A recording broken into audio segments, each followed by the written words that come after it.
Hello and welcome to episode 108 of The Eldritch Podblast. I am Margaret. I'm Jack.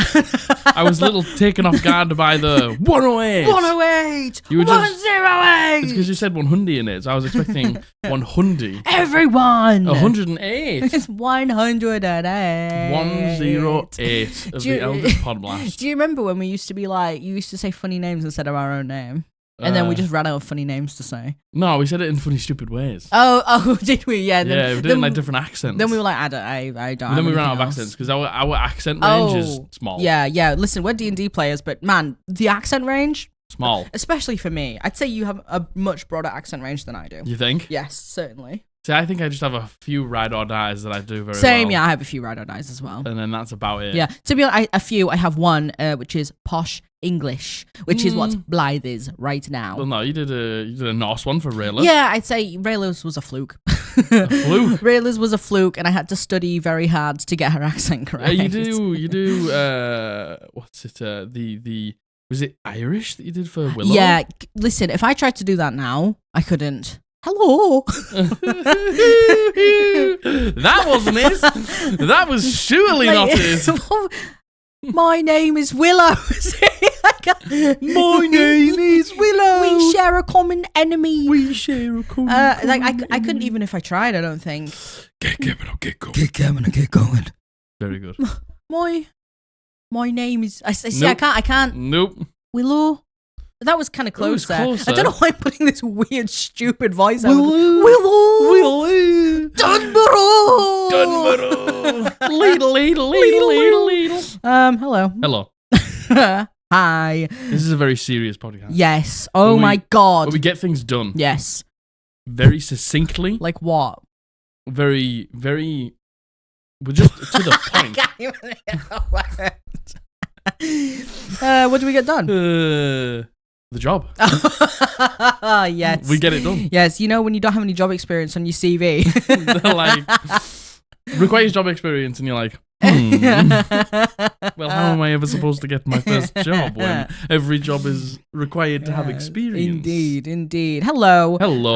If you caught last episode, what day is this now for you guys? Thursday? This is Thursday. If you got Monday's episode, we have sorted our sleeping pattern out and we're Yeah, we feeling quite jaunty. I think. We have a lot of energy in the day now. Yeah. So feeling pretty good, pretty cool. Yeah. How you been? What you been up to? 9:15 this morning. Yeah. I nearly didn't. I slept in for 15 minutes. I very nearly didn't. Yeah, you were very, very close to falling asleep. I you described it as the hangover from the not all nighter, and I agree. I am definitely. Because I just gave in to sleep. Yeah, and I just allowed it to take me into the night. And I didn't. And you didn't. I resisted it. I resisted it. You had to have a nap yesterday. I did have to have a nap yesterday, man. I felt so sick yesterday. Yeah, and that was on what?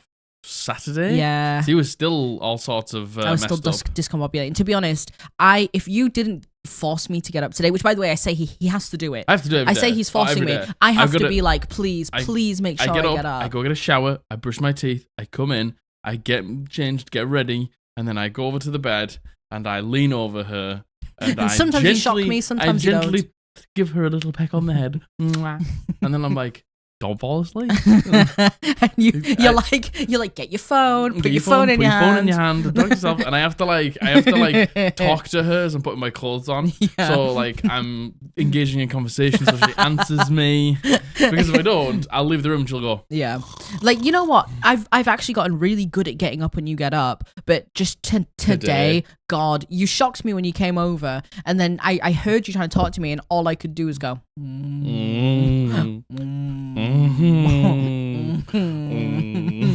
So yeah, I'm a freaking nightmare. You're a freaking nightmare. I'm a freaking bat. A freaking bat. What you been up to? What you eating?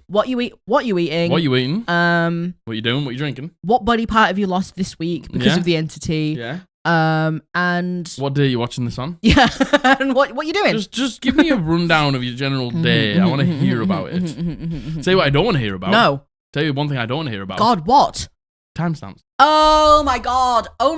Listen. Let's just put this in writing for the last time. As if we haven't said it a million times. As if we haven't said it 45 times already. Yeah. But people are still asking. Let me just make it clear. And the thing is that it's okay to ask, but the way some people have been asking has been quite rude. Quite rude. I would say been quite rude. Extremely rude. Yeah. Listen. If you say, God, I need timestamps. Listen. I honestly know, I know it comes from a place of not doing this job, okay? Oh, yes. I understand that it comes from a place of not having to sit down and do the filming, then do all the editing and do all the script writing and doing all the tags. And having another job. And having to do the then thumbnail. Streaming twice a week. Like, I understand it comes from a lack of not knowing. We are merely two people. Yeah, like... We are merely two people doing our best. Yeah, we don't have any help. And we love it. Yeah. And that's why we do it. We wouldn't still do it if we didn't love it. Indeed. Because it's a lot of work. It is. It's a lot of work. It's so much work. And listen, doing timestamps is so hard because not only do we have to edit the video, which, hey, you guys know, we have so many stops because our dog is a demon sent from hell. Yes. And having to do all those stops. And listen, we're still really new to this. We don't have an editor. Nope. We don't have the proper programs. Nope. We use a free program. To edit the we videos. still have to like clap and line our stuff up. We don't have an actual thing. No. It takes a really long time for us to edit stuff. Yeah. I don't think many people have that. We also have to do like the color grading and then we have to do the intro and the outro. And we have to fix the audio. And we have to fix the audio. It's a lot to do. So and then we've got to clip it off of TikTok. Yeah, exactly. We do all the TikTok clips individually and too. we don't want to seem like we're whinging because no, we very much understand that we're in a privileged yes, position yes, and we love doing it. Yes. But if you can't fathom that we just don't have time to sit and watch the video, because the thing is, every time we clap out and things like that, the timestamps that I write down, they're all a mess. Yeah. So a member of our community has offered to do them for free. Yeah, Sweetie, our dear friend Sweetie, who is literally a sweetie. He very, very, very kindly offered to do this timestamps for us, which he doesn't have to do. He does it in his own time. He does it for free. He does it for free. And but that means they aren't going up as soon as the video goes up. They're going up like later that day or the next day. Hey, I will say to Sweetie, he gets them done. He gets them done fast. He gets them done fast because quick. He must like he must Sweetie, you must watch it like as it comes out, which is like so incredible. Which means of a you. lot to us. But you know, even when he sends them over, we have full-time jobs, we stream as well. Like sometimes we get the message and we don't get to update because we then have to go and update the description with it. So timestamps is something we've always struggled with. So if you're thinking about leaving a timestamp that says, God, I need timestamps, just don't. Yeah, like honestly, and the thing is, I know it comes from a place of not understanding. It's not the understanding. Work. And I think there comes a point where we've been doing this for a while, over a year, by the way. Yeah, I think 108 episodes. It comes to a point where you maybe expect things from people, and the way that the YouTube landscape is, it's easy to see someone doing something and then expect everyone to do that because you don't realize that it's a creative job with only like a couple of people behind it. Do you know what I mean? Yeah. I get it. But we can't do it. Yeah, we can't. We've always struggled with it. And when we put them in the wrong, people will whinge at the wrong. So it's like, let's just not put them in. Then when we don't put them in, people get upset. Yeah. So and now a member of the community, like we said, is offering to do it for free. The timestamps will in be his up own time after the video, maybe the next day. Okay. Yeah. There you go. Totally, yeah. And you know what? I feel like it gives me a complex, I think. When people are like... It stresses me out. Well, no, it's not even that. It stresses me out. Fair enough. For me, it gives me a complex because I watch a lot of YouTube, and I'm not kidding you. There are so many YouTubers who do not use timestamps. People literally just put beginning, end. Some people don't. A lot of people don't even do that. I watch podcasts, right, that are like 2 hours long that have no timestamps. Longer than ours. At all, covering a million different things, right? So we don't like have to. Yeah, no, I think that's it. We don't have to do anything. But then it gives me a complex being like, do we have to? And I understand that they help. Don't get me wrong. I understand why people would want timestamps. You don't need timestamps to watch the whole video. But yeah, I feel like there is sometimes a disconnect between. Well, I mean, there's always a disconnect. There's between such a massive disconnect. Yeah. What you type and then, you know, what you maybe think. Yeah, or like or what you meant, or if you think like. How are the people behind it going to see it? And yeah, we see everything because it's just us two. Because it's just me and Mike. Yeah. So that's all. I'm sorry for that to be so negative. I am not sorry. No. And I'll be honest because this is like the 6th, 7th time we've said it. Yeah. Timestamps aren't a requirement. They are something that, we can choose to put on, which we've tried to put on before, Yeah, which and we we've can't. really tried. We've tried really tried. So now we you will have. you will get timestamps. Sorry, the dog. Oh my god. Did He's he fine. toot? No, he's fine. He coughed. He coughed. Timestamps will be there later in the day after the video goes up or the next day. And thank you so much, sweetie. Big up, Thank you sweetie. so much. You are such a wonderful, wonderful friend. You're Sweet a wonderful rogue in our member of the community. community. Thank you so much for everything you do for us. I can't. It's so appreciated. Oh my God, it we really appreciate him is. so much. It truly is. He's the greatest. All right. Anyway. That's enough of that. Yeah. That's enough of that negativity. Yeah. I'm about to whinge. Go on. I'm about to whinge. I'm about to have another whinge. I'm about to whinge. Enshrouded. We talked about it on stream. Man. I joined one of our a member of our community, Dante. Art is my voice on Twitch, and we had a lovely chat, and we were talking about Enshrouded, and we were getting really excited. And then we watched another Makatis, another member of our community who also streaming Enshrouded, and we were like, this is gonna be so much fun. Oh my god. My computer can't run the game. Nope. Just the graphics card isn't good enough. Can't run the game. So we just had to buy Margaret a new graphics card. Because at the end of the day, we're streaming on the PC. We play a lot of games. Yeah. And it's sort of at the point now where it's like, it's old now, and if we just leave it, it's just going to get even older. Yeah, so exactly. Bite the bullets. Yeah, exactly. Get a new graphics card. Graphics card's going to arrive today. Yes. So we might get to play a little bit of Enshrouded before stream. Yes. Potentially not. Yeah, and my friend Matthew. We can play tomorrow. He's incredibly good with computers. So good. And he built both of our PCs. He built both of our PCs. He's going to come and sort it out. But yeah, I played Enshrouded. Well, we played Enshrouded for like 10 hours straight on the day of launch, right? Yeah. And my computer ran it like not amazing, but ran it fine. Totally fine to play. To the point where I could play, and then they did some hot fixes, they did some updates, and I know a lot of people had problems with FPS. Do you want to know how many FPS I was getting? You want to know? 3. 3. I couldn't play the game. It was unplayable. I simply couldn't play it. So, sorry if you just heard me click at the dog. So yeah, I've got a new graphics card, which I was devastated to spend the money, but now it's done. I'm kind of excited. Graphics cards are expensive. Oh my god, they're so expensive. They're so expensive. Listen, if you want a new one. Oh my god, I didn't even get the newest one. I didn't even get like I got a good one. Listen, okay. They can be like £1,500. Yeah. Oh my god, so expensive. Who knew? Like £1,500. I'm sure you all knew. Yeah, because you're all nerds. We had no idea. Nerds. So, for anyone who understands computer lingo, I have a NVIDIA GeForce 970. Which is old. Okay? It's like 10 years old. It's Matthew's hand-me-down, because Matthew's kind enough to be able to give us all of his stuff when he like upgrades out of it. Yeah, he just gets the new stuff and then just gives us the old stuff. Which is very, very kind of him. Very, very kind of him. And I'm running a 970. He got it in 2014. So, that's how old it is. 10 years ago. Yeah, and I have 2024 it is, isn't it? Oh. What just happened? I was like, well, I was about to be like, it's a year old next year. It's 10 years old next year, sorry. And then I realized it's 2024. Oh.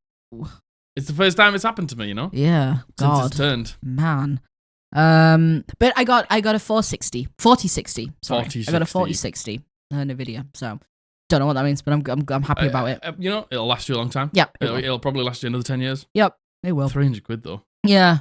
A lot of money. A lot of money. Yeah, it is. 300 quid. It is for something that isn't even like the newest one. But still, hey, it'll be worth it. Yeah. It'll be worth it. But you know, me trying to justify the 300 purchase. graphics card, which is going to last you 10 years, which is good. True. Which is on the bright side. True. I'm not normally very good at looking into the future in terms of like, will this thing last me? I'm very much get it as cheap as possible. But like, even Matthew was like, listen, Margaret.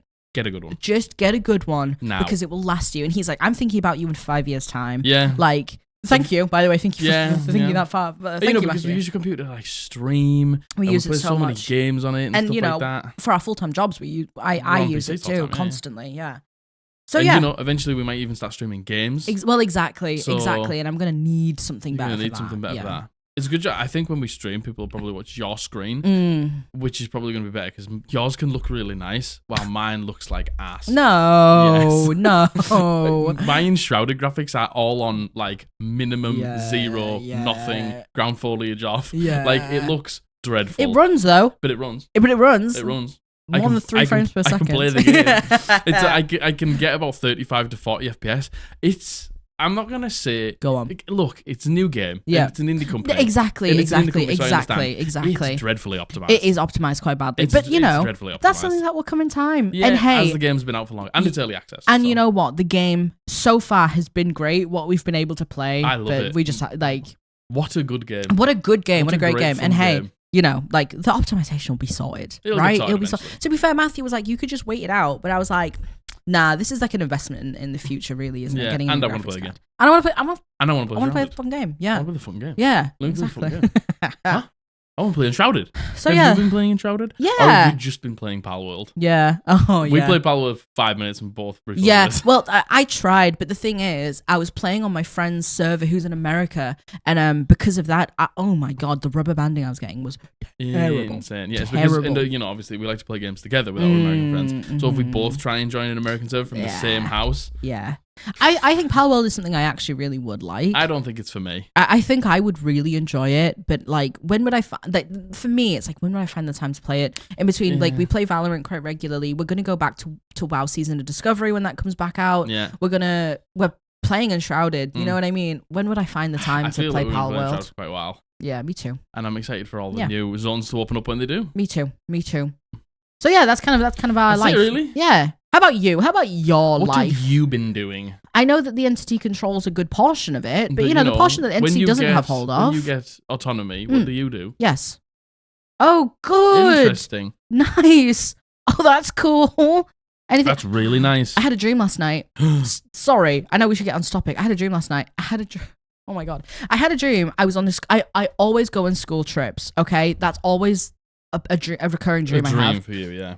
I also, does anyone else have this like a recurring dream world? I have like a separate world that I recognize as this world, but I regularly go to places in it. Like, I go to a school in it, I go to a shopping center in it, I go to a park in it, I go to like a grassy field in it. There's loads of places in it. Grassy verge. A grassy verge. And I had a dream that I was on a school trip and we were all walking through this really tight market. And again, I've been to this market many times, but like the stalls change out every time. All right, yeah. And I was kind of getting left behind and everyone was going ahead. No. I think we were getting like a train somewhere. And I saw a stall that was selling loads of Neopets things. Okay. And they had them in like these weird like pull-out drawers. Yeah. And they had a D20 that had, it was like an acrylic D20 and it had, if you've played Neopets, they have something called negs, which are like eggs, but they're called negs. But they just have to have an N because Neopets. Yeah, probably actually. That's why it'll be. Yeah, probably. Yeah. I like you just getting that realization. Yeah. And it had like loads of negs in the background. And I was like, well, I have to have that. And then they had like a Psy Bunny charm, which is another really cool Neopet. And Brittany Broski. Isn't Psy Bunny a Pokemon? No. Am I crazy? Psy Bunny is a Neopet, Jack. All right? Get with the times. Tell me if you thought Psy Bunny was a Pokemon. It's a Neopet. It's Psy Duck. Different types of size. Brittany Broski. Big old Broski.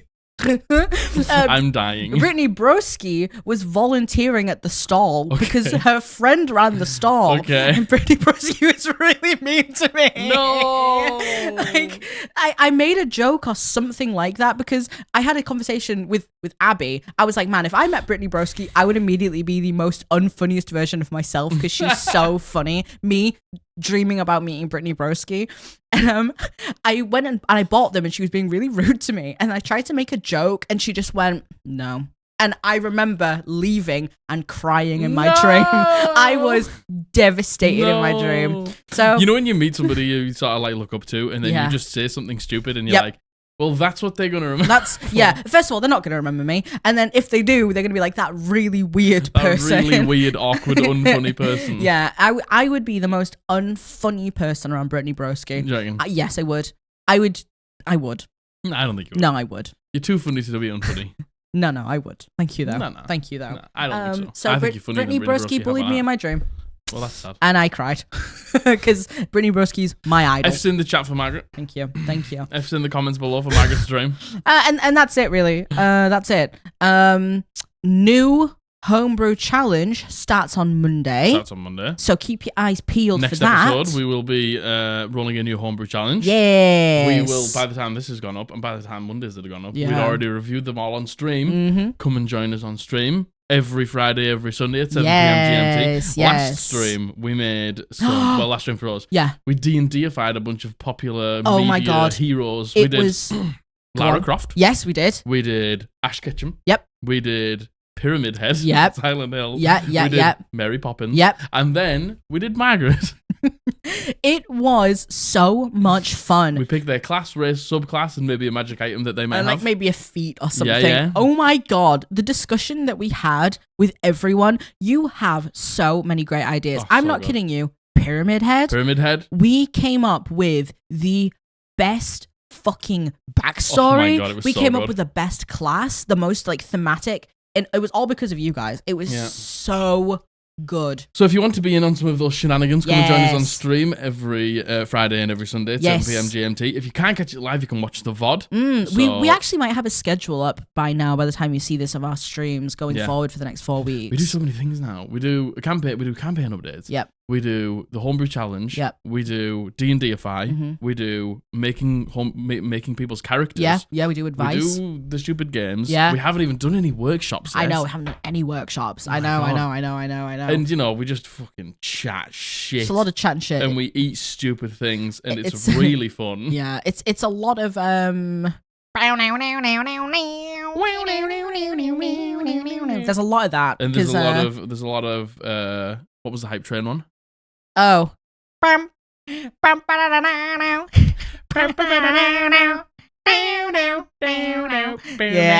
because you guys are insane and always give us a hype train. So thank you. So we've got music for a hype train now. Yes, please come over to stream. It's so much fun. Please do. It's so great. Yeah, and while you buy some merch. www.eldritchpodblast.co.uk. Our Hellbound store is down below. Like, subscribe, comment, hit the bell. Everything that you do goes a million miles to help this channel. It really does. Pushing the videos forward so other people can join our community and just have a silly, goofy time with us. And with all of that said, let's get on to some topics. We're doing some Am I the Asshole D&D edition. Am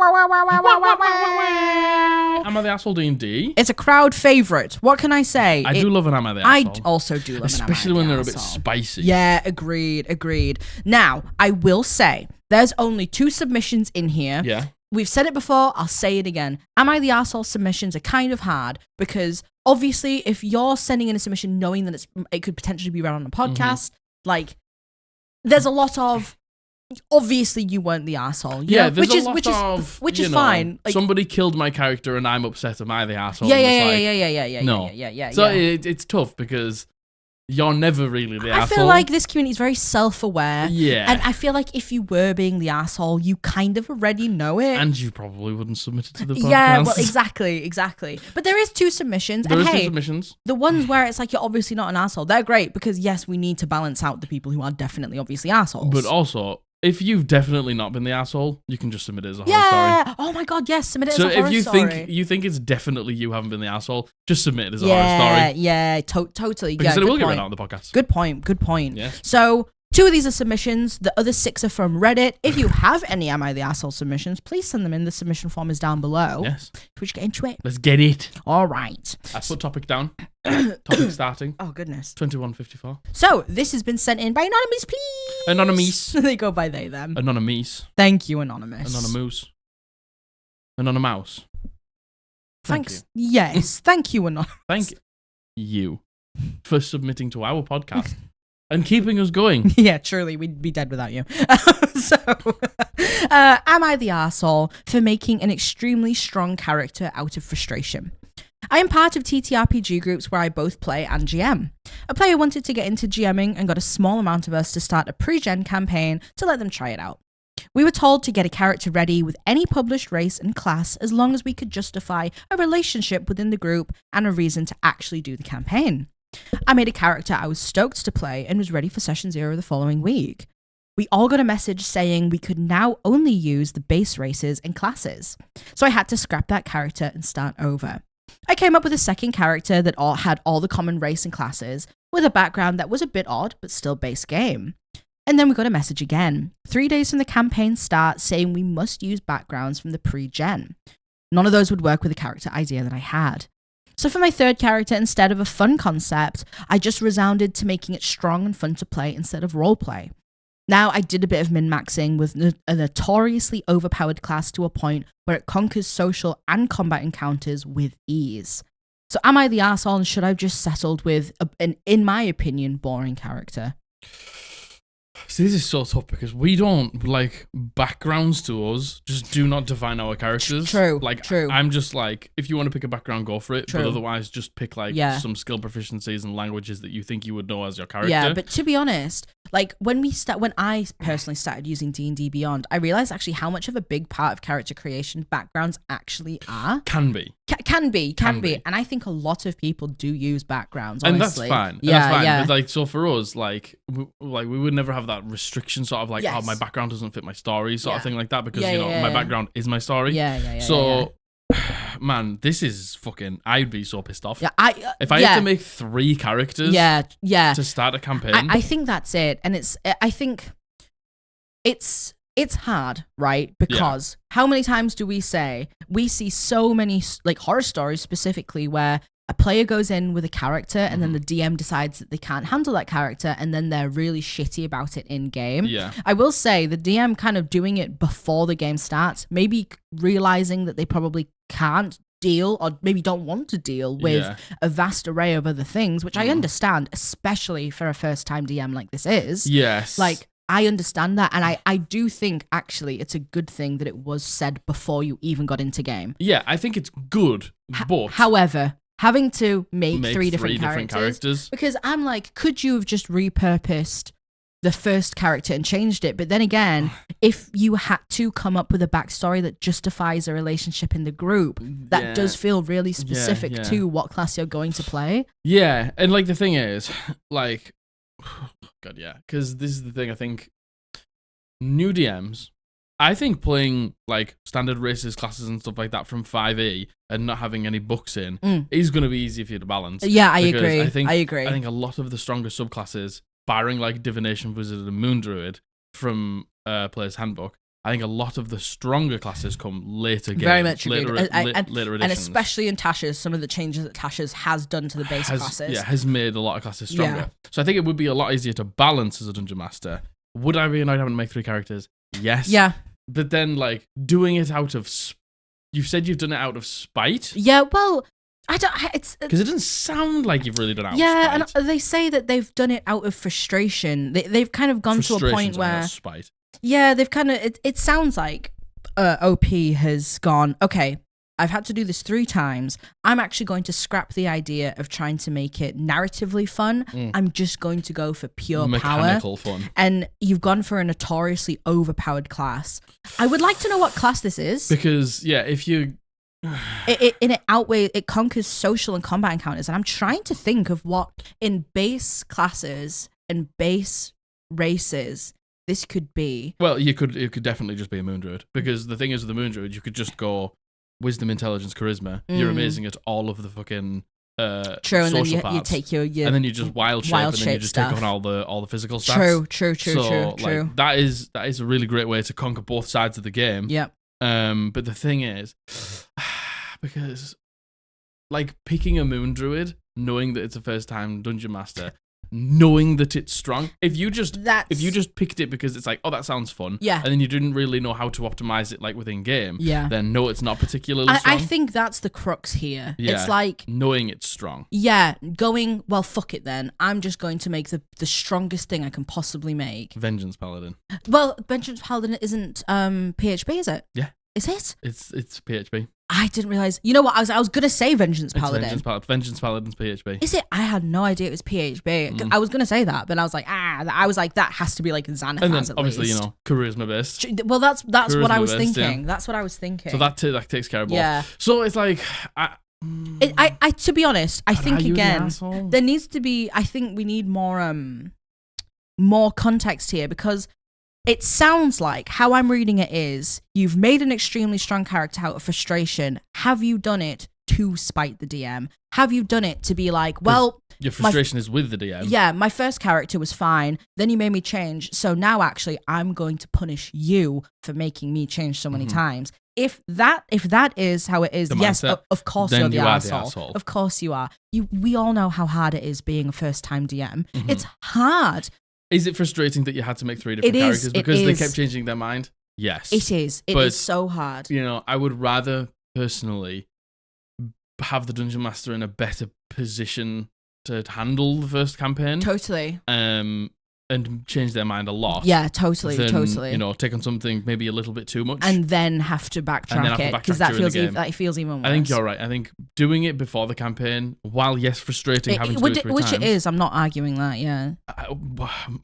Having had to do it in the game would have been even worse. And especially if maybe your DM wasn't comfortable, as we see a lot of times, isn't comfortable having a conversation with you. Doing it like through in-game things feels like shit. Like nerfing you or just like targeting you and things like that. I think if you've done this intentionally as a kind of, oh, well, I'll show you, then yeah, of course. How could you not be? Yeah. But if you've done it as in like, I've just kind of given up and I've just gone for something that I know I will like and I know is strong, then no, I don't think you are. No, I don't think so. But just take it easy on your Dungeon Master. Yeah, totally. I maybe think, prepare them for how strong you might be. Yeah, totally. I think that's definitely. Like, because, you know, like you can play a strong build with a first-time Dungeon Master and not make their life a living hell. Of course you can. You can come into the game and play Vengeance Paladin, Divination Wizard, and like Moon Druid or something like that, and just go like, it is strong. This is why. These are maybe the counters for me. Or like, if I'm getting too much for you, just let me know. Yeah, I think that's it. Just saying like, if I'm too much for you, just let me know. So I think it depends what your outlook is with making this decision, OP, to be honest. If it is frustration and then just being like, well, I'm just going to build something mega strong so it's difficult for you, then yes. I think you might be. Agreed. Yeah. Thank you so much for your submission, Anonymous. Thank you very much. All right. That was a good one. That was a good one. That was a juicy one. That was a good one. I like it. I agree. So there is a few strong classes in PHP, but they are few and far between. Yes, indeed. Agreed. All right. So this has been sent in by Anonymous, and he goes by he, they. Thank you very much, Anonymous. Thank you so for your submission. much. The title is, Am I the Arsehole for Not Allowing Homebrew Character Creation? Our group's campaign fell apart late last year, so I thought I would look into DMing for them. Over the course of several months, I've built a lot from scratch. A magical homebrew world, a godly pantheon, magical items, and even abilities that players could pick at level 3. Seeing as I didn't want to fill the world entirely with places or people that have no connection to my friends' eventual characters, I asked if they would like to hang out and start the process. They were happy to come over and talk shop. However, an issue arose when my dearest friend started showing me homebrew classes, subclasses, spells, and even origins. I had clearly stated that previously, since it was my first time DMing, and I've played the least out of our entire group too, that I would like them to pick from the couple of D&D books that I do own. Saying this so that everyone is aware that they were not limited to just Player's Handbook. Personally, I don't see it as such a big of an ask, seeing as I will be juggling a lot to begin with. My friend, however, found the idea as a slight. They kept saying that I was ruining their fun and that every PC was going to be uninteresting. It was tense at first, but they eventually found something they liked. But now I can't stop thinking about it. Will they not have fun with my limitations? Am I the arsehole for making them just use the source books and not homebrew? No. Yeah, like absolutely not. No it's way. Wild. See, this is like the polar opposite. This is a polar opposite of the last one. Yeah. But the thing is, like, that wasn't like homebrew. Yes. Yeah. So there's a few things to talk about here, I think. Yeah. There's a few things to talk about here. So some of the homebrew that I see online, like some of it is great. Yeah. Some of it is well balanced. I would say a lot of it is great. Yeah. Well thought out. Yeah. Strong maybe, yes, but balanceable definitely. And some of it is insane. Fucking stupid. Yeah, totally. Some of it's like, I don't know, there's a magic item that does fucking 50 D10 and you're like, Yeah. How am I ever going to balance that? Some of it's insane, yeah, of course. And listen, some of the homebrew classes as well are insane. Insane. So again, some of them are good. And, you know, it's not infrequent to get good looking and sounding ones. Yeah. And some of them are really great ideas. Yeah. But they're maybe just executed not great in terms of mechanics. Yeah. So, look, you can play a Moon Druid. Let's just take Moon Druid again, because we love Moon Druids here. Let's take a Moon Druid. You can play a Moon Druid 70,000 million infinity different ways, with different backstories, with different feats, with different flavors, with different spells. You can make one subclass 3 campaigns, 4 campaigns in a row, and every single time make it feel different. Oh, totally, yeah. Now, take every single class and every single subclass between every single thing that has been released for 5th edition. There is so much to choose from. There really is, and yeah. you're telling me that you can't make a fun character in there? I agree. I very, very, very much agree. And like, again, yeah, I understand that homebrew classes, they seem really fun. But, you know, there's a reason that the people who make these homebrew things aren't the game designers. No. And a lot of these things, as you're seeing with 1D&D, it's play tested and it goes through a lot of testing to make sure. And feedback. Yeah, and feedback. And hey, even then, sometimes things come out and they're still wrong, like one way or the other. Yeah. Right? Like, these homebrew classes are never going to be like what they are in the books. No. Simply never. Like for better or worse. And right? Like look at Matthew Mercer. Look at Matthew Mercer himself. Like, he's made a few things, and Matthew Mercer even struggles to get the balance good. Like, he makes the Chronology Wizard. Yeah. Oh my god. Strong. Insane. I would say strong is an understatement. Yes. Yeah. Insane. I would say insane. almost overpowered. Yes. Yeah. And then you take another subclass that he made for the wizard, the Gravitagy Wizard. Yes. Probably a little bit underwhelming. Not saying it's bad. No. Yeah. Not saying No, it's bad. And if you can play one, you can definitely make it viable. Yeah, of course. And especially with being creative and a dungeon master that allows you to be creative, you can make it very, very, very good. But like, you see him. Matthew Mercer is a fucking connoisseur of TTRPGs. He's made systems. Gods. He's written books. He's like the gold standard for a lot of people. Yeah. Not for all. I understand that. Yeah. No. Yeah. But and even he clearly struggles to get it right. Yeah. So me, you aren't gonna hit the nail on the head every time. Naturally, of course, Just naturally, and it's all so table dependent too. Yeah, 100%. I feel like the making or breaking of a homebrew subclass or a class really comes down to the table, comes down to the DM. And OP, you say you're a first-time DM. You've said, I think the thing for me is the fact that you've said from the get-go, I don't want to be like, can we please use these books? And then it's a mental thing as well, knowing like, oh well, if it's in the books, it's probably going to be at least a little bit balanced. I think so. And honestly, the fact that your friend is saying like you're ruining their fun and they ruin their own fun. Every PC is going to be uninteresting. That's on no one but them. That's on no one but them. Because you can make anything interesting. Anything. I'm a firm believer of anything you can make interesting. You can make the weakest subclasses and the weakest like races and whatever even interesting with a story. Yeah, I was going to say with a story. With a story you can make them interesting. Because mechanically, the thing is you can't really go outside of those bounds. You can reflavor things, of course. And you can buff some stuff here and there by adding like extra uses or just like buffing the damage dice or changing the action economy of things. Yeah. And you can do that if something feels a little bit like lackluster in game. You can talk to Dungeon Master. But like at the end of the day, like those are changeable things. Story is something that you need to come up with. Yeah, story is the interesting part. Story is the interesting part.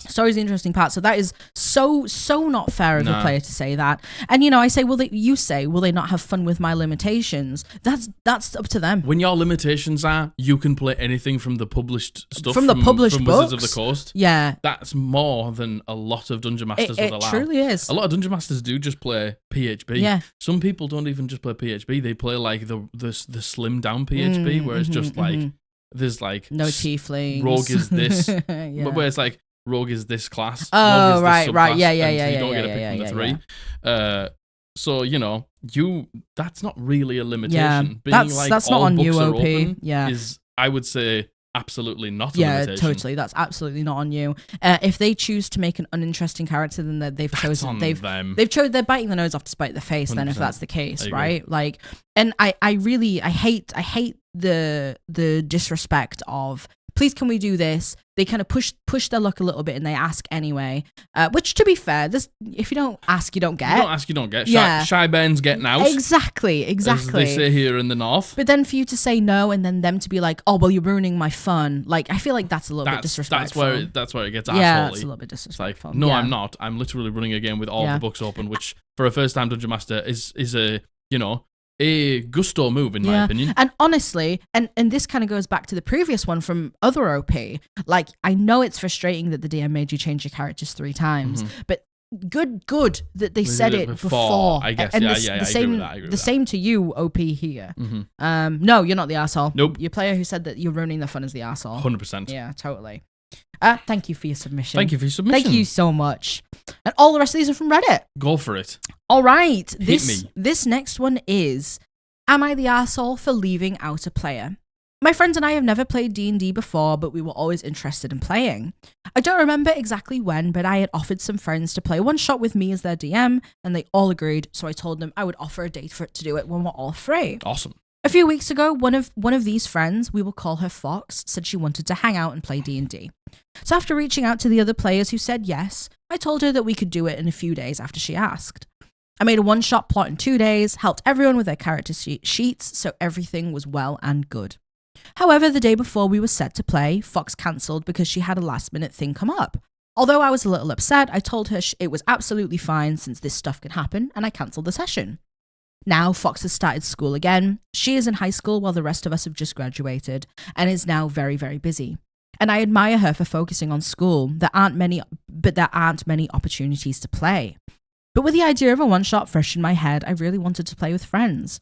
So yesterday, I asked the same players from Fox's group if they would be down to play Sunday, and they said yes. I thought Fox would be able to play, but she's busy, so I asked a different friend if they would play so we would have 3 players.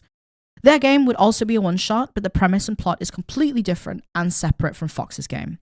But the more I thought about it, I feel bad that Fox isn't able to join us. As far as I know, she's been feeling lonely without us and really wanted to play. I feel like I'm replacing her with this other friend, and I think what's really getting to me is that I haven't actually told her that this game is happening without her. Okay. So am I the arsehole for not waiting for her to be available? Should I tell her that we're playing? Or do I cancel the game and involve the new people I invited to play in Fox's one-shot? Oh, see, scheduling. The BBEG of all campaigns. Games. Yep. This is such a common thing. Yeah. And honestly, I think everything has been done fine and right here, apart from not telling Fox. I think, because at the end of the day, if Fox is just like really interested in school, yeah, which it sounds like she is, doesn't want to do, D&D because of school, yes, then if that point when you go, do you want to play, and she says, no, I want to focus on schoolwork. Yeah. Okay, we're okay now. But not telling is I don't even know if it's an asshole. No, you know what? I don't think it's an asshole move either. I honestly don't. And again, the fact that there is a level of self-awareness here, being like, man, yeah. I've done this and I don't feel great about it. Yeah. To me that proves that you're kind of not. I think you should tell Fox. If you tell Fox, you aren't the asshole. If you don't tell Fox, you are an asshole, but I don't think you're that much of an asshole. And again, we've said this before. We've done this. We've played a game intentionally not telling people that we were playing a game. Like, it was many, many years ago, but man, it felt so bad. The guilt weighs heavy upon your shoulders. It felt really, really bad not doing it. And that was categorically an asshole move from us. Yeah, 100%. Like, it was intentionally an asshole move from us as well, and it felt terrible. And if there's one thing I can suggest here, is the guilt really, really, really gets to you. I would just say tell Fox. Yeah. If they can't make it, fair enough. You can't wait around forever. Like, you can't just wait for somebody. It's so fair to be like, okay, well, yeah.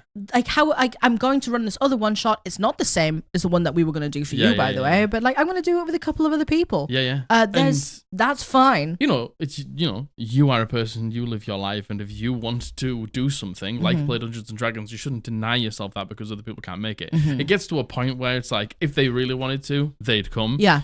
If they sort of want to, but they've got other things and they don't come, then that's on them. Yeah, totally. There seriously is nothing wrong with playing without someone else, scheduling another game around someone else. Nothing wrong with that, because everyone has to put time in to do it, right? Yeah, 100%. But it's just the not telling. The not telling. Yeah, just the not telling. Yeah, I think so. I would say tell Fox. You are the asshole for not telling. Yeah. But I think. Just tell her. Just tell her. She's probably not going to care. Just tell She's Fox. Probably going to be fine with it. And it might actually give her like the boost she needs to be like, you know what? Actually, yeah. I'll put a couple of hours aside to play. I'll put some hours aside to play. Yeah, totally. Yeah. I agree. Yeah, indeed. What do you think? What do you think? What do you all think? What do you reckon? What do you reckon about that one? Have you been on either side of this? Because it feels bad either way. Being on the receiving end of something like this. It feels bad either way, doesn't it? It really does. The thing is, as far as I know, we've never been on that. But I guess that's the whole point. We wouldn't know, would we? Ignorance is bliss. Ignorance is bliss, am I right? Ignorance is bliss. Yeah. Who wouldn't want to play with us, though, right? Yeah. Yep. Right? Yeah. Comment down below how much you want to put in Viagra. Yeah. You can sit at a table while I cry. Yes. Yeah, that's over and over again. That's literally all it is. And all of us forgetting our things and Josh going, don't forget to do this, and then us forgetting to do it anyway. Yeah. That's our game. Yeah. All right, this next one, also from the Reddit, is: am I the arsehole for losing my temper and leaving a game mid-session over a session 0 rule being broken? Some backstory. In our last game, we, mainly me to be honest, had a problem with one of the other players' PCs. He was playing an autistic halfling who came off as a rude and a jerk to NPCs/PCs because he didn't understand social norms. NPCs. Little NP sleaze. NP sleaze. My NP sleaze player. My NP sleaze. Although I never had a problem with this, about halfway into the campaign, the halfling gained a madness related to loving torture, and the player loved this. The player would not let us cure this madness. If we tried to remove the curse, he would say, I don't let them touch me, or try to have his PC overcome it because the player was really into it. This got old really fast. Sounds like it would. It felt like I had to spend most of the second half of the campaign stopping him from killing and torturing NPCs and allies, and this pissed him off because he said I was ruining his roleplay.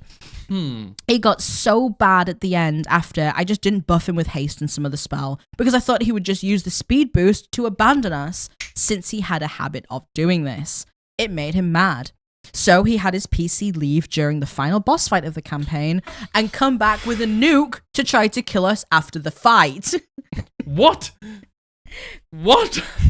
In the next game, it's a Star Wars game, important later.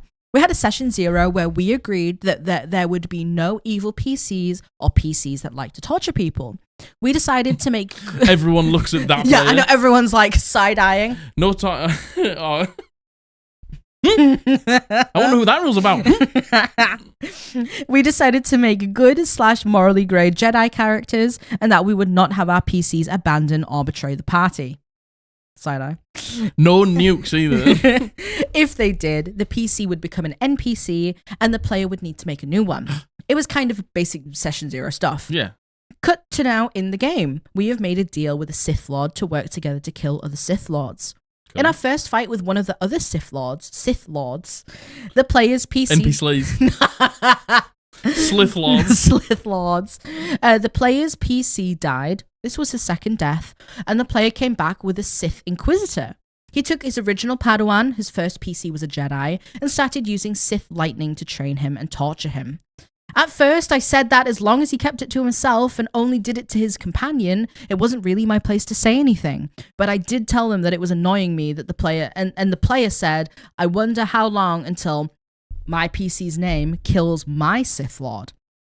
Now he has started to try to torture the other Padawan we have with Sith lightning, and I, of course, stepped in to stop him.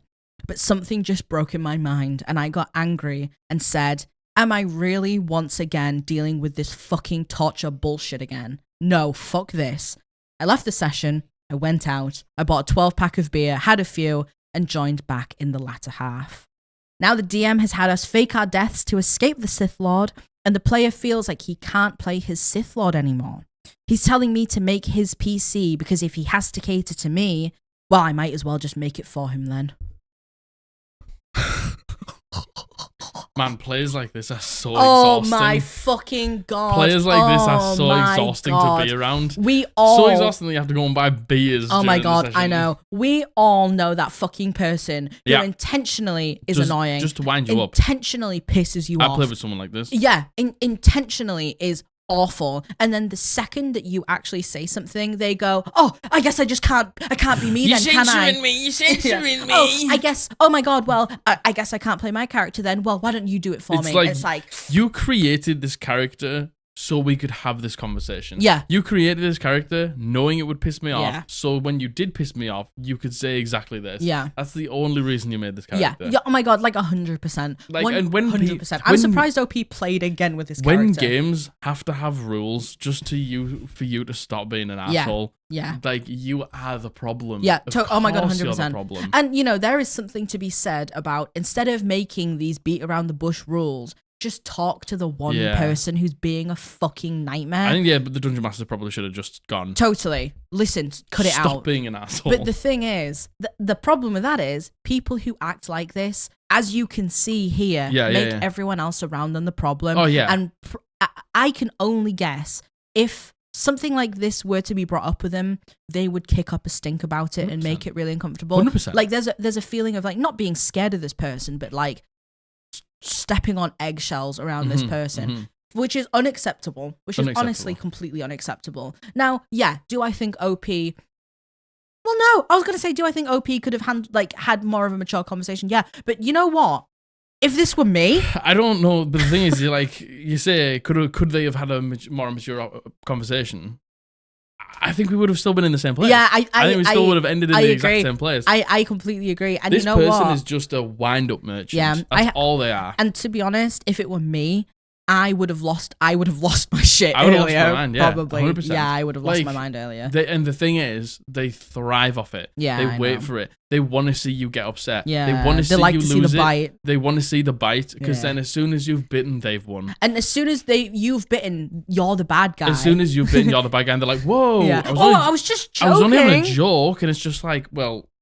You are not funny. Oh. You just aren't funny. Yeah. See, I feel like... At all. I feel like this is an example of... It's like, obviously you're not the arsehole. To be fair, I understand, like, if you're not the type of person who has outbursts like that... It was just dog burping. I thought it was the dog. Went, dog burping. If you don't have outbursts, you might think you're the arsehole. Yeah. But, and walking away from the session, you also might think you're the arsehole. But at the same time, like... I don't know how you went back. You should never have been put in a situation where you needed to walk away. You should never have been in the situation where you needed to like go and get some beers because you were so pissed off. It's a game we're there to have fun, and they clearly only get fun by other people's misery, and that is pathetic. And that isn't someone we need to play with. And I there's something to be said here. Like OP's opened it up saying that he's playing an autistic halfling who doesn't understand social norms, and it's like, to me, and again, if this person does have autism and is playing it like that, then, I understand wanting to be able to represent yourself in game. Like, I fully understand that. However, on the other side of it, if you aren't neurodivergent and you're doing this and you're intentionally playing someone who has autism as a jerk because they don't understand social norms, like, that is just absolutely demonizing people who have autism. 100%. And how much does that happen anyway? And I can guarantee you, a normal trait of autism isn't going to get a nuke. No, I think my friends with autism, I think they all hold nukes. As a very neurotypical person, I think I can sit here and say with good faith that a characteristic trait of autistic people isn't nuking people. No, I think it is. Oh, is it? Yeah, sorry. I may be speaking out of turn there. It's like, it's like, you're just an asshole. You're just an asshole. Totally. And, it's hard for me, someone who isn't neurodivergent or, hasn't been diagnosed neurodivergent. It's really hard for me to say things like that because I don't know if that's out of pocket for me to say. And I would like some feedback on if it is okay for me to speculate on those things. Yeah. I also think, like, that feels very much like demonizing, being like, oh, well, he's autistic, so he doesn't understand. It's like, that's not the case. That is not the case. And again, you go straight to nuking people? Straight to nuking people? Yeah, I don't know. I don't know if that's a typical reaction. Well. So, this is like, are you the asshole? Absolutely not. No. Oh, no. Is this person the asshole? 100% every day of the week. You can never change my mind. I don't know how you went into another game playing with this person. Probably because like the rules were certain players, right? But like, I don't know. I think your DM fucking needs to have a talk to this person. Your DM needs to have a talk with that person. 100%. Is it on the DM? No. Should the DM be doing more? Yes. Yeah. It's like, I know we always post things like this on TikTok and everyone's like, man, the DM should have done more. It's like, yeah, but let's not just discount the bad behavior onto the DM. The bad behavior is the player. Comes from the person. The bad behavior is from the player. Totally. And some Dungeon Masters aren't confident enough to take those like confrontational conversations. Yeah.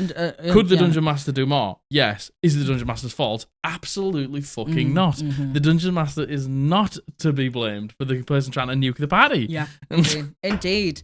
No, not the arsehole. What do you think? What do you reckon? What do you think? What do you think? All right, this is the next one. Gimme. The title is... Gimme. Go for it. Am I the arsehole for getting mad that other players use all my items? I have a recurring appointment that I can't change, which causes me to miss a session every other month. We play once a week. Okay. This was known about from the start, but it was still the best day for everyone collectively, and they didn't want to skip the occasional session I couldn't make, so I was outvoted. Every other month doesn't sound... Yeah. You'd play, what, for 7 sessions Yeah, and then yeah, miss one or something? Yeah. Which, that sounds very sounds very reasonable to me, reasonable. honestly, yeah. This hasn't been a huge issue so far. Issue. NP sleaze. NP sleaze and issues. This hasn't been a huge issue so far, but the last few sessions I've missed, I found myself returning and the party saying things like, oh, so you used 3 of the healing potions you had and used 350 gold, you lost your inspiration point. I get that occasionally I might have to use items to buy things, etc. Yeah. But I've grown increasingly annoyed that whenever I miss a session, they seem to use my character as a bank and use all of my things instead of using their own. Because I can't say no. Mm-hmm. I was extra annoyed that last session my inspiration point was used, and as I'm a new player, I was super stoked to use it myself. Sorry, so many weird noises. It was the boiler coming on and the dog crying at the same time. Goodness gracious. I've raised it as a point to the DM that I seem to lose more items than needed when I'm not there, and about the inspiration point too, but they just kind of glossed over it and said, hey, I can't control about how they control your character. That's a bit of a brush off, isn't it? I'm planning on bringing it up to the group next time we meet and hopefully establishing some ground rules about how to control characters if someone misses a session, but I wanted to get people's opinion on whether I'm getting annoyed over nothing or do I actually have a point here. Okay, I get the funny meme. I get the funny moment where you need to spend some gold. Yeah. And then the person who's out there, you're like, they step up and flash their coin purse. Oh my God, thank you so much. As it bursts at the seams with all of their money. Oh, that's so kind. They pay 350 gold for 7 healing potions or whatever it is. Listen, we've all done it. Like, not spent the actual, but made the joke. Oh, yeah. We've certainly made 100%. The joke. Goodness me. And, sometimes it is funny and stuff like that. And every now and then it could be funny. Yeah. But if it's happening every time you miss a session. If there's a recurring time that you miss a session, I think it's unfair for them to do it. I agree, especially to that degree. But what, 3 health potions, 350 gold, and use their inspiration. That's 600 gold. No, it's 500 gold. See, this is an example of what the fuck is the DM doing here. Like, that's it. It's like, in that moment, you did the exact right thing in that moment. Yeah, going to the dungeon to master and being like, I think it's unfair that they do this. And the dungeon master being like, I can't control what they do. Yeah, you can. Like, that's a fucking cop-out answer. Yeah, you can. You certainly can, actually. You can just take the character sheet and be like, oh, they've got this much gold. Let's split it the whole way because it's unfair. Oh my God, why doesn't man. Look, if they need to use a healing potion in combat or something to help somebody out, that's fine. But using 3, and I bet nobody else used any, and I bet nobody else spent any gold, and I bet nobody else spent their inspiration. It's the fact that it's obviously just being taken from OP 100%. Shit. It's not being taken from anyone else's. And like, fair enough if it's all being split and shared. Like, I think that's fair. If I was away and there was collectively stuff bought, I wouldn't care. First of all, we all share money anyway. Mm-hmm. Matthew is the money keeper. He keeps all of it. He keeps all the money. He has a bag of holding. Because we don't want to fucking do it. Yeah. Like, I get it. But to be the only one who's losing your shit, and in my mind, it opens up a bigger thing of like, do they just wait for you to go and then they just use your stuff? I can just imagine the end of the session just before it's like, you're not going to be there next week. Like, oh yeah, and we go to the magic item shop, and everyone's like, yeah, we'll do that at the beginning of the next session. Yeah, we'll go into the magic shop at the end. Let's finish now. And then they finish, and then they start the next session, and then they walk in, and they're like, oh, baby. Yeah, like, absolutely, the DM, the only person I think who has the ability to stop this 100%. Is the DM. Yeah, 100%. And this is a moment where it is on the DM. I agree, very much so. Yeah, that's fucking shite. I mean, the rest of you players shouldn't be doing it. No, they shouldn't. Like, no, your party shouldn't be doing that. We can blame them as well, but the fact that you've gone to your dungeon master and been like, I think this is unfair, and then you just get them shrugging you off, them dropping terrible. You like a bad habit like that. That feels terrible. Man, I really, really hope that this gets sorted. Like, there wasn't a follow-up, unfortunately. I would be so pissed off. I'd be so pissed off too. Especially I'd be if I really went to the fucking Dungeon pissed Master off. Yeah, and I they know. fucked me off like I know. that. I would be too. I would be too. So no, God, So no, annoyed. not the asshole. I'd be so annoyed. Yeah, no, categorically not the asshole. No. Have these all been not the asshole so far? No, the first one was asshole. Yeah. Yes. Yeah. All right. This next one. How many's left? 1, 2, 3. We got 3 left. This is the third to last. This is the third to last. So this is, I died, but my DM gave me an out. Was I wrong not to take it? We were in a temple and in quite a challenging encounter. One of our party members had chosen to not go into the water with us and was asked by the DM to roll for one of the enemies, and it scored multiple crits multiple times. Multiple of us went down, some were saved by our bard, and I rolled doo-doo on my death saves. Doo-doo butt cheeks. Doo-doo butt cheeks. There were too many enemies still remaining, and they were between my body and the party, who were already close to the exit. With my final breath, I was allowed to say, "Save yourselves." After my character died, my DM, who I suppose felt bad for the encounter, said that the spirit/deity that resided in the temple spoke to me and wanted to give me a second chance if I let it become my patron and did his bidding. This really took away the stakes in some way for me, so I said my character declined because they felt like reuniting with their dead parents instead. So here comes the asshole part. I know that my DM had put a lot of thought into my character, their backstory, and its development. I was given a custom item that would level with my character, and my backstory was quite intertwined with one of our quest lines. I feel like I really should have taken the deal, but also I really didn't want to. Am I the asshole? Man, this is such a This is such a hard tough one. This is such a hard one. So this is me. This is me as a person, as a player, everything. I'll write an in-depth backstory. I love heirloom weapons. I'll have dead parents and stuff like that, whatever. And, when death comes for me, if I was just given an out, I'd be like, nah. Because I need the game to be scary. Yeah. I need the game to be, if I play it badly or if we, just like shit goes wrong and I die, if I just get an out, I'm bored. Whereas I am the exact opposite. And that's totally fine. Yeah, I feel like this is very, very much up to personal preference. Because, if this happens to me, let's say in your game, I would want something like this. Do you know what I mean? Yeah. Like, there's still a price to pay. There's still, you have to become then a pay. Like, yeah. And the narrative. It's very Vax. Yeah, it's very Vaxeldan. Vaxeldan became a patron of the Matron of Ravens. Yeah. Because he died so many times. Yeah. And in the end, it was because he wanted to save his twin. Yeah, and there was a quest to complete.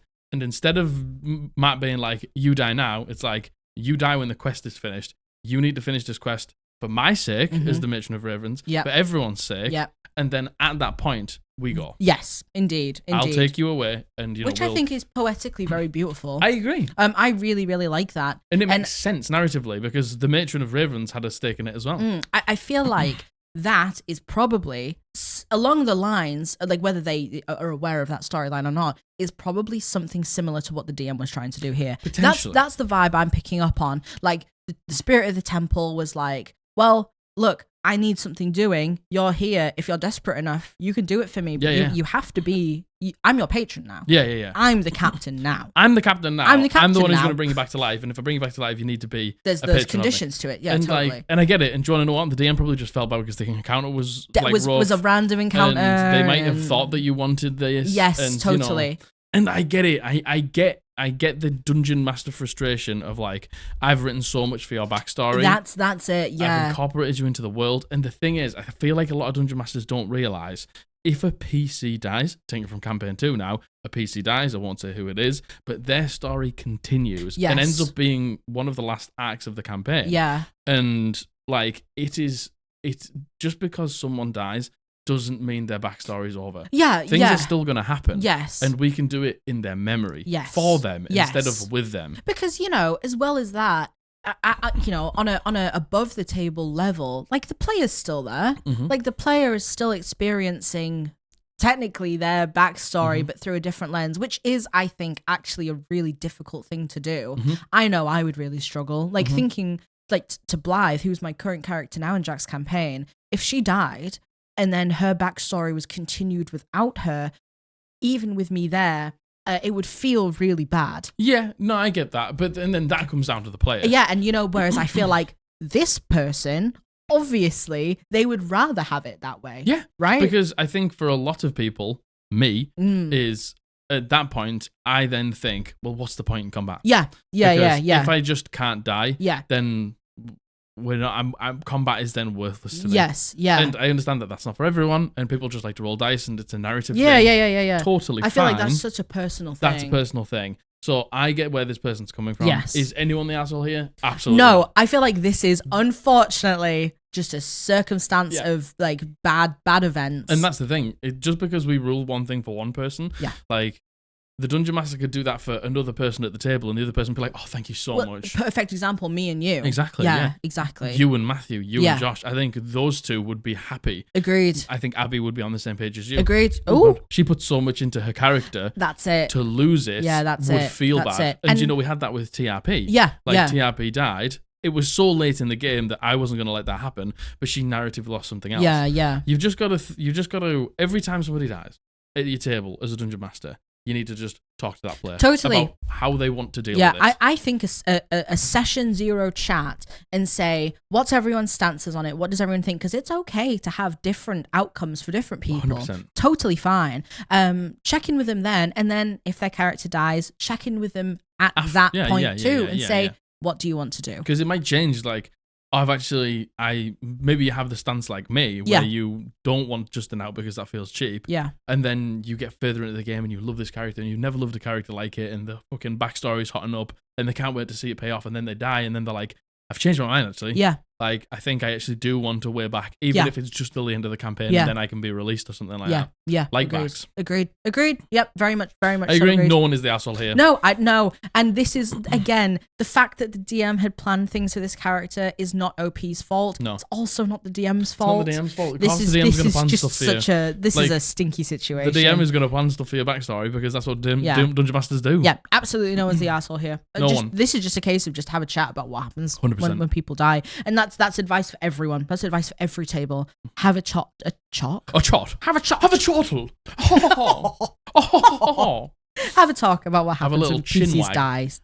Chew the cud with your party. Chewing the cud. That's me chewing my cud. Me when I chew your cud. All right, this is the second to last one. You better start putting your shoes on. Do you have Velcro shoes? Don't put them on yet. No, it's too early. Put them on. Do you remember Velcro shoes? Yeah. I had them when I was a kid. Yeah, me too. I bet you loads of kids still have them. I would. They're easier than laces. Well, it's like slip-ons, isn't it? Like Vans slip-ons. Slip-ons. A little slipey. Yeah, but I think because like shoe technology has advanced so much, slip-ons have replaced Velcro. Agreed. Because the material's far more flexible Agreed. now, but also still protective. I bet kids have Velcro shoes, though. I bet you they just have slip-ons. Do you think? Yeah, probably, actually. Well, I think Velcro's probably cheaper. Than slip-ons. If you have kids, do they have Velcro shoes? Or do they have slip-ons? Do you remember people who take the piss out you for having Velcro shoes? Yes. I have wide feet as well. Yeah, you do. You gotta get special shoes. My dad used to have to give me special shoes. And kids hated me. No! They hated me so much. All right, anyway, all that to say. Did they call you Flippy Foot? No, that's you. You call me Flippy Foot. That's you. You do have wide feet. I do. I very really flat, do. wide I do feet. have very flat, wide feet. It's scary. They look like pork chops. They do. With like the bottom and then they go like that. They really do. They do. Yeah, they do. They do look like pork chops. They do look like pork chops. Anyway, second last one. This is the second to last one. So, yeah, put your Velcro fucking shoes on. No. If you got Velcro or slip-ons, you can wait till the last one. If you've got shoelaces, you can put them on now. Yeah, you got boots. Yeah. All right. The title is, Am I Crazy? Am I the Asshole? Go for it. Quick backstory. So I'm DMing for a group of 5. I'm fairly inexperienced and I forget rules sometimes, but the party tends to help with that. I also put a lot of effort into making sure the party has a clear objective, but free choice. Their goal is to kill the evil dragon, but they stumbled upon a portal to the Feywild. Cool. The party is level 5, and in my opinion, it's too soon for the Feywild. That said, I wanted to give them a choice, so here's what I did. The portal to the Feywild can be opened by speaking a command word. As the session started, I gave the player who spoke Sylvan brackets, Steve. Steve, good old Steve. Sylvan Steve, that's what they call him. Sylvan Steve with his Velcro shoes. I gave Sylvan Steve a cipher which, although complicated, would allow them to deduce the password. He started to go to work on it, and that's when fey creatures attacked. They fought for a long time, and they did very well. The characters were hurt, but they had plenty of healing potions to keep them alive. That is when a green dragon showed up and started to attack. We stopped it there. It was late IRL. As we packed up, Sylvan Steve. Good old Sylvan Steve with his Velcro shoes. As he was Velcroing his shoes on. Declared that he was going to take the cipher home. I said no, they needed to work on it in-game. They started to pack it up, and I said no. I explained that this cipher was meant to be difficult. Solving it at home defeated the purpose of it. They gave the cipher back, and then they stormed off. Okay. So I get a few texts at midnight. Steve's best friend and girlfriend are no longer playing in the game. Steve is terribly insulted. Me saying that the cipher was meant to be difficult has offended him. Am I in the wrong? Like, you can't work on a puzzle outside of the game. It's not like I'm being biased or taking away someone's character. What a weird one. What's a fucking weird one? What a weird one. First of all, what a weird one. I do disagree with the sentiment that the Feywild is meant to be hard. Like, you can start a campaign in the Feywild. Yeah. You can do a Feywild campaign where it's level 1 to level 20 the whole time. Like, that doesn't matter. Yeah. And I also do think if you didn't want them to go to the Feywild at level 5, don't give them the cipher. Don't give them the portal and the cipher. Do you know what I mean? like that's just bait. That makes everything so much harder for the DM, doesn't it? Yeah. Like, being like, you know, I understand you don't want to railroad people, and I understand you want to give people... We clapped off for the dog. Yes. Sorry about that. So yeah, putting a portal to the Feywild and giving them a cipher to the Feywild, I think that, like you said, it was going to be difficult for the DM. Difficult for the DM to talk manage. them down from that. Totally, because the thing is, I understand wanting to give your players the choice, but give them the fucking illusion of choice. Don't actually give them the choice if you have no intention of allowing them to do it. Yeah. So, a party of 5 against a green dragon also seems a little crazy to me. That also seems like... even young, I think. Like, look, this is just out of reach. Yeah. And, oh my God, it's the typical thing of rocks fall and everyone dies. You know what I mean? Yeah. like suddenly a green dragon swoops in. 18 AC, 136 hit points. Oh. But it's when we get to things like the breath attack. On the breath attack, a Constitution save of 14 or 12d6 Well, damage. I don't know. A group of 5 at level 5, that's actually I think probably that might actually be a totally fine fight. Yeah, if it is a young green dragon. Yeah. It could be an adult green dragon. To be fair, OP doesn't specify, but, you know, if it's that's probably fine. That's probably okay. So, it's am I the asshole for not letting them have the cipher? I don't think so. No. I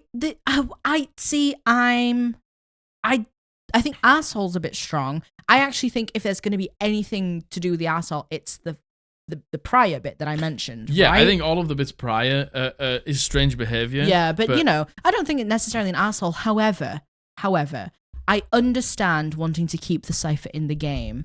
Yeah, but because your players would be deciphering it in the game. Yes. Like, and I understand, going home, like, let's just say this is like a time crunch. Like, can you do the cipher before the green dragon kills you? Totally. Great combat. Totally. Awesome combat. Yeah. Love that. Totally. Think it's going to be great. So if they take it home and then just do the cipher, and then they turn up and they're like, oh, the cipher's done. Yeah. That takes the stakes out of the combat. I very much agree. So taking the cipher home is not the issue in my opinion. Not the issue. Now, the fact that these people have left over the fact that I don't understand how you could be offended by saying it's meant to be difficult. Surely that's actually a compliment to you. Yeah, it's meant to be difficult. You guys are great at figuring out puzzles. I want you to do it like in the game. I don't understand how that was taken as an insult, but you know, maybe I'm just looking at that wrong. It sounds like there's maybe just so many other problems totally here that was maybe just like the last straw. Yes, very much so. It sounds like there was maybe something else going on. Yeah. So, but you know, I think that's fine telling them not to use the cipher outside. But you know, at the same time, I'm also the note taker and I do things out of game all the time. Oh yeah. However, you can think of notes and stuff like that. Yeah, never like a time crunch thing. An in-game puzzle. Yeah, no, I wouldn't. I don't think there's anything wrong with not allowing your players to take the cipher. No, me too. Genuinely, personally. I don't think that's the issue. I honestly think the issue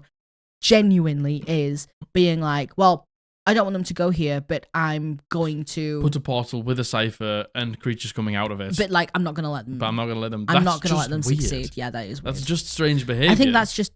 You're just making problems for yourself. And to be fair, OP says I'm inexperienced and I forget the rules sometimes. This sounds like something that. Fair enough then. You know, if from experience you will learn, you don't always have to give them free choice.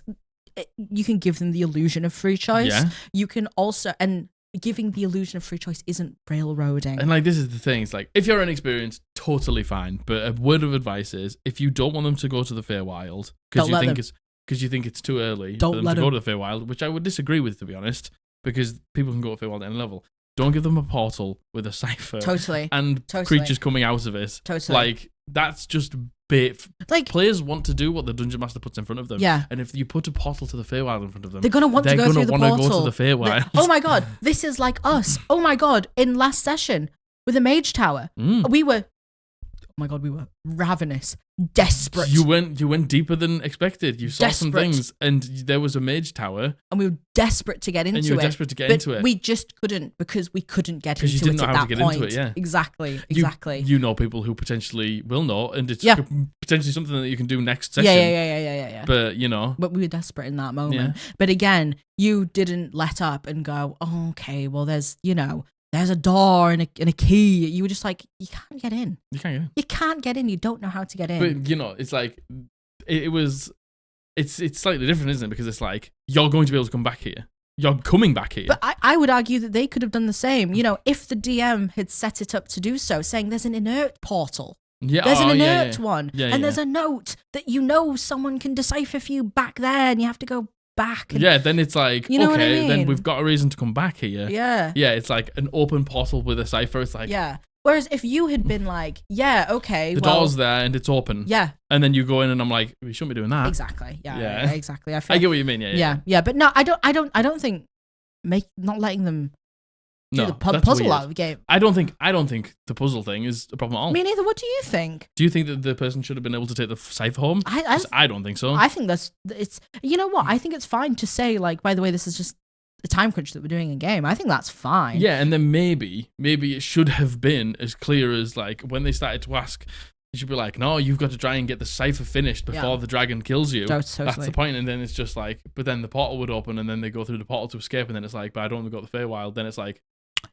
you shot yourself in the foot there a little bit. I feel like you've maybe bamboozled yourself a little bit. Yeah, definitely. Yeah, I think it's weird that the other people left. I think this is just a really weird one. Yeah, this is a strange one. I think there's other problems, and that's why they've left. Maybe. Definitely, agreed. All right, it's the last one. You put your Velcro shoes on? Put your Velcro shoes on now. Put your slip-ons on. Oh my god! Anyone who had laces, they better have been done up halfway through. You're going to be getting left behind. Oh baby. My god! The train's leaving the station. Yeah, and you aren't on board. Yeah, you pick up your popcorn, please. Thank you. And your dirty diapers. Thank you. So this one, last one from Reddit. I feel like I am being treated more as a DM than a friend. Thoughts? Apologies for the wall of text. This is quite a long one. Totally fine. I think I will start off with this. I started DMing because I really just wanted to have fun with my group of friends.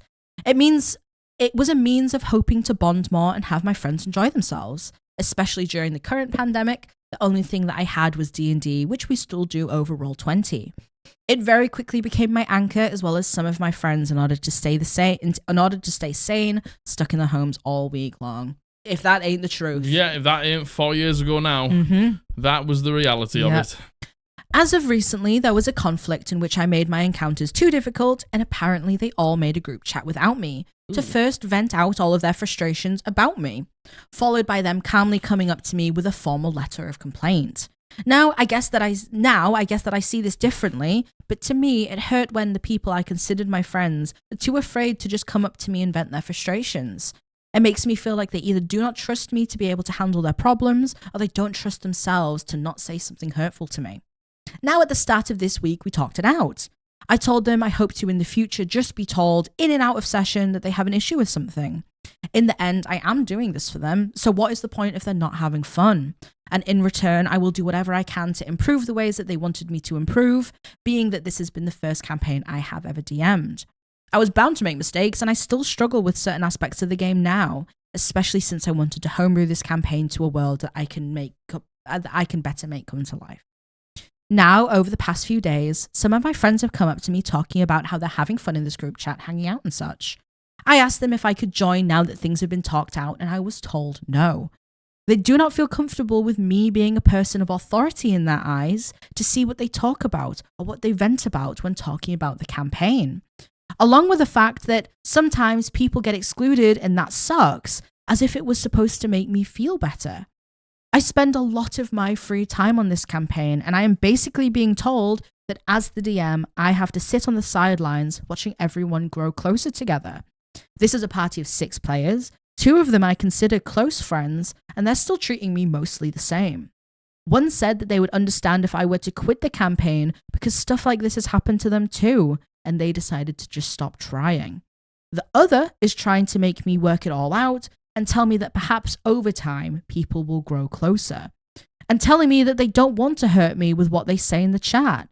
It's essentially being chosen for me that I am incapable on handling it, and there seems to be no way for them just to talk to me as both a DM and a friend at the same time. It can only be one or the other, and it seems that they have chosen DM only for the majority. One thing is clear, they all love their characters and the world I've created. I also don't want to be a jerk that just pulls the plug because he felt hurt and alone, but at the moment, this is how I feel. Here I am, working several hours every day for a fun interactive session, and the result is a 6-hour session followed by, that was fun, see you next week. Am I the asshole for expecting some level of camaraderie back for the effort that I put in? Should I keep putting effort in like this, or is it not worth it to continue? Do other DMs deal with this level of separation between them and their players, and how do you deal with it? I'm sorry for venting. There are a lot of frustrations that I need to just throw out somewhere. It has not helped that I have been locked up alone in my apartment all the time dealing with this. That is awful. I don't think I've ever seen DM versus player brought on by the entire party. It's not the dungeon master. You know what? It's so weird. We had this in stream the other day. Do you remember? Yeah, I think I remember this. Yeah, we were doing. I can't remember if it was specifically an advice thing we were doing, but this was a very similar situation. Yeah, someone was like, all the players are in a group chat without me as the DM. Me. But the thing is, they were like a tight group of friends before, and then the dungeon master was the new addition. Yeah. So I get that, but at the same time, I don't really get that, to be honest. No, I don't. But you know, like, just they're like creating a divide. They're intentionally creating a divide. To be like, oh, a member of authority, and it's like, they're your fucking DM. I'm a player too. Yeah. I'm supposed to have fun too. I feel like so many people forget this, and because of all these stories about DM versus player, and it's like they're here to outsmart us, and that's what, and they're gonna try and kill us. It's just like, yeah, I'm gonna try and kill. My enemies are gonna try and kill you, but at the end of the day, I'm not trying to kill you. I'm not trying to kill you. Yeah. I'm trying to run you a session and run you a story, and we're all gonna enjoy it together because you know that's why we play Dungeons and Dragons, to have fun. Yeah, man. And you know what? I feel like to a level, it's like a certain level of like, I don't think gaslighting is the right word, but being like, yeah, well, you're a person of authority. You obviously can't be in here. Yeah. And this person's like, I'm just your friend. I'm just your friend. Oh my God, I'm just your friend. I just write the story and you are the players in it. Yeah, like. What a horrible, weird situation. So strange.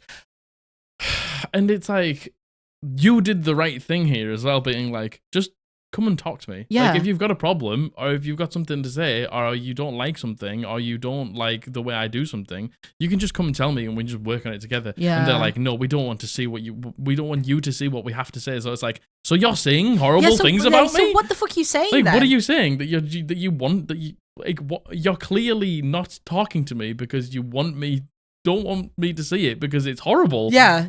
But and you know, that would at least be like the context clues you would get. That's what I would take from it. That's also what I would take from it. That's what you're making me believe. That's also what I would take from it. Oh my God. Like, what a horrible thing to do. What a fucking horrible thing to do. What an awful thing to do. What a dreadful thing to do. How can the players sit there doing this and not think to themselves, we've probably been a bit horrible, especially because 2 of them are your close friends. Oh my God, I couldn't imagine a world where like Matthew, Abby, and Josh all had a fucking imagine if we had a group DM without you. I mean, you probably wouldn't care because you don't message in the group chats anyway. But do you know what I mean? Yeah, I like to see it. Yeah. I like to see the funny memes that you put in there. And like imagine. I couldn't imagine like close friends doing that. And it's like, you're doing it. You're clearly doing it because, and you're saying, oh, you don't want to see the things that we say in there. It's like, Yeah, this very much feels like what? Like, so you're saying horrible things about me? I know. This feels like pack mentality. This is horrible. Being like, everyone being like,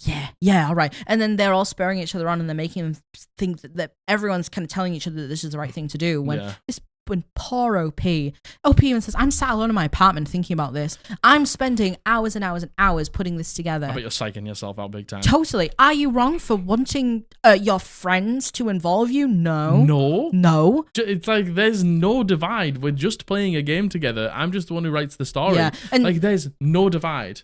I am just as... There's no divide. I need to have just as much fun as you because if anything, probably even a little bit more because I'm the one who puts in hours of work out of session. And like, you know what? Sometimes there's things, like there was something that happened last session. I didn't tell you about some information that I knew because I wanted it to be a surprise for you. I didn't realize you'd pick it up on. Exactly. And then you came out with something last session and I was like...